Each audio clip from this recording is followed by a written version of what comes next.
Here we go again. So ito pala yung karugtong ng manual sa Hilux or electrical wiring diagram nga nasa online lang. So kung gusto nyo makita yung part 1, pasok ka lang sa page ko. So ito, continue tayo. So isa-isahin ko to.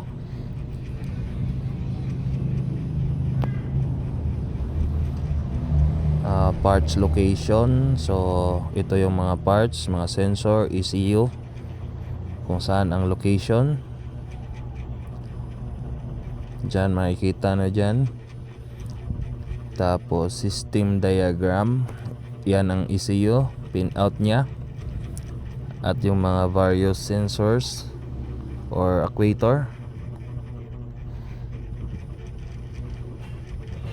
Tapos system description.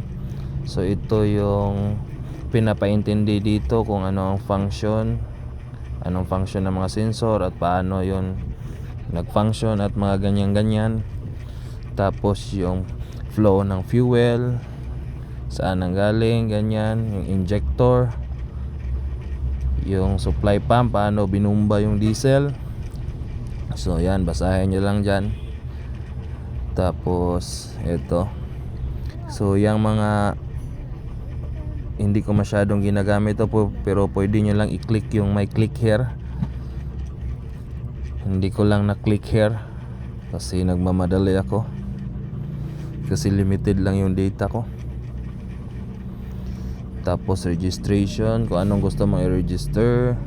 I-register mo yung bagong injector or something like that. Kung gusto mo namang i-register ang susi, doon ka pumunta sa vehicle interior. Ito is all about engine lang tong nandito. So yan, dito naman tayo sa problem symptoms. So ito yung mas maganda, kung anong problema ng sasakyan, hanapin mo lang dito. Tapos pwede mo i-click yung may blue, yung click here, kung saan. So ito, na-click here ko na. So ito yon, nalabas.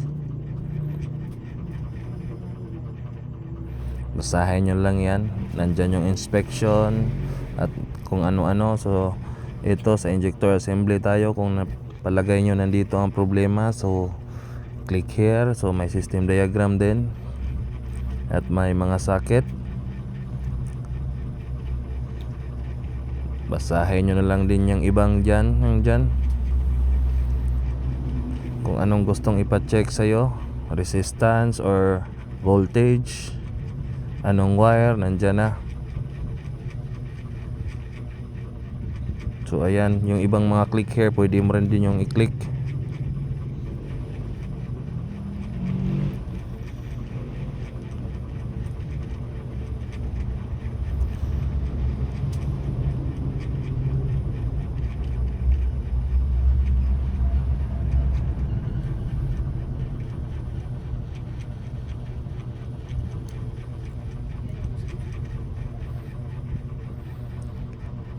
So it's all about diagnosis lang to lahat.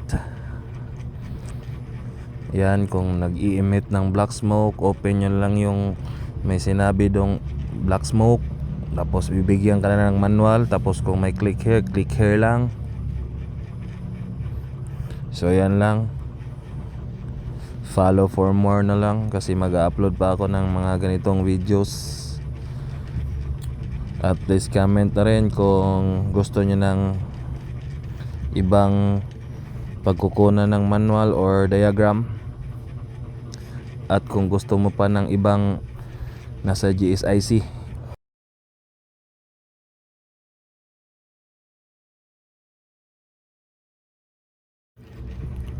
So dito na naman tayo sa brake or ABS.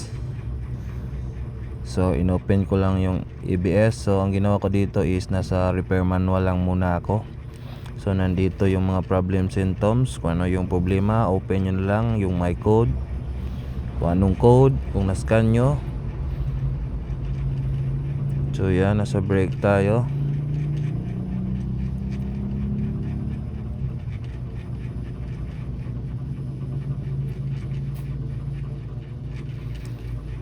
Vehicle exterior. So anong gusto nyo sa exterior? Wala bang busina? Open the horn and open ulit. At yan, may diagram na, sundin nyo na lang yan.